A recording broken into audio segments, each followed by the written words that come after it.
Hello again. South African motorists need to brace themselves for another fuel hike at midnight tonight. But thanks to government's temporary emergency intervention, the hike is lower than expected. Let's go to our reporter, Manqoba Mchunu, this hour to break down the numbers for us. And you'll also speak to motorists as well. He's joining us from the suburb of Kelland in the western part of Johannesburg, there along Beyers Nodier Drive. Good afternoon, Manqoba. What are you hearing? What are you finding out on the ground? Is there, for example, a rush at this hour to fill up?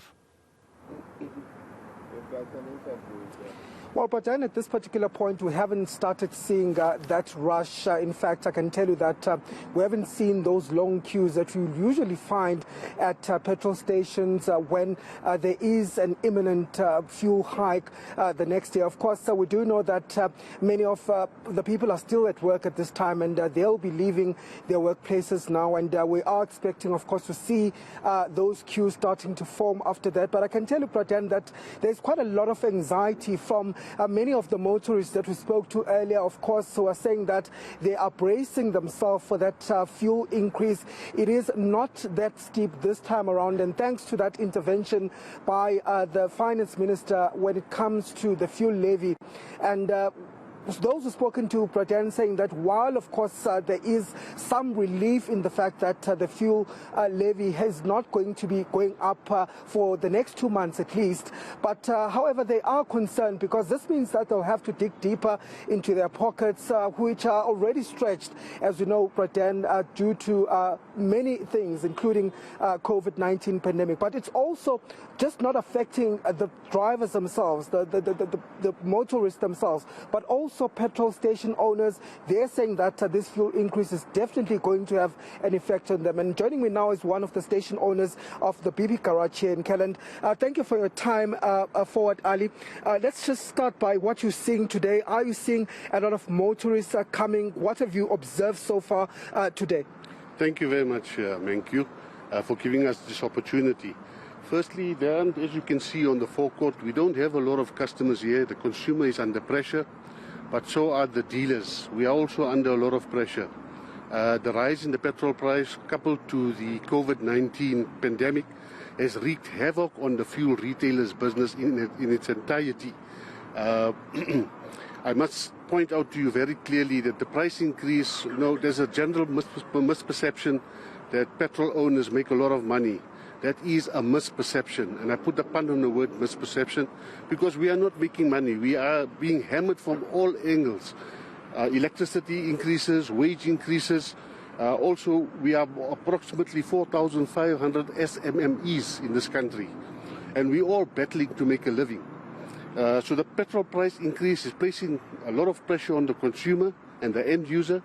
And what that is doing for us is reducing our volume. Some sites have seen a reduction in volumes of up to 50 to 70% reduction in volumes, whilst our cost has remained the same. And in some cases, as I've pointed out, alluded to earlier, it has actually increased. And these petrol hikes, what are they doing to customers? Are you seeing that perhaps some of the customers are deciding perhaps to use other modes of transport? They're not coming as much as they used to. What has it been like? Absolutely. Like I said, there's been a reduction in the volumes. People are using their vehicles less. People are becoming more conscious of the way that they use their vehicles. Some are joining transport clubs. Some are using taxis. Some are even not going out at all. I mean, I take myself as an example. At night, after 6 o'clock, I don't go out anyway. If I need to go to the shops, I will take a walk to the shops. Let's talk about this issue of deregulation. Of course, this is a buzzword. It's something that government has put on the table as a possibility. What's your views as a station, petrol station owner on this particular issue? Will it help you at all? What do you think of it? I think absolutely not. It will not be of benefit to fuel retailers, and I'm talking more specifically of the smaller fuel retailer. What it's going to do is going to bring an influx of capitalists who cartel themselves into cartels, and they will then start controlling the prices. So yes, consumers might see the bright light that the petrol price will go down in the initial stages, but that will never happen in the longer term. As these cartels and these capitalists start to control the fuel market, they will generally and over a course of time start to increase the price of petrol. Okay, well, thank you for speaking to us. That was Fuad Ali just speaking us and Protein just sharing his views on this petrol price. Of course, it's not only commuters, it's not only motorists that will be affected, but as he just said, petrol stations themselves are also going to be affected with this, because that means that they'll now have to order less volumes as more people are becoming conscious and trying by all means to tighten their belts. Of course, it's not the first increase that we've seen this year. Recall, but then in March that the petrol price rose up by 21 Rand 60, and we are expecting, of course, to see another fuel increase from tomorrow. Thank you very much, Manqoba Mchunu, there at a petrol station there in one of the suburbs of Johannesburg in the western part there along Bears Drive.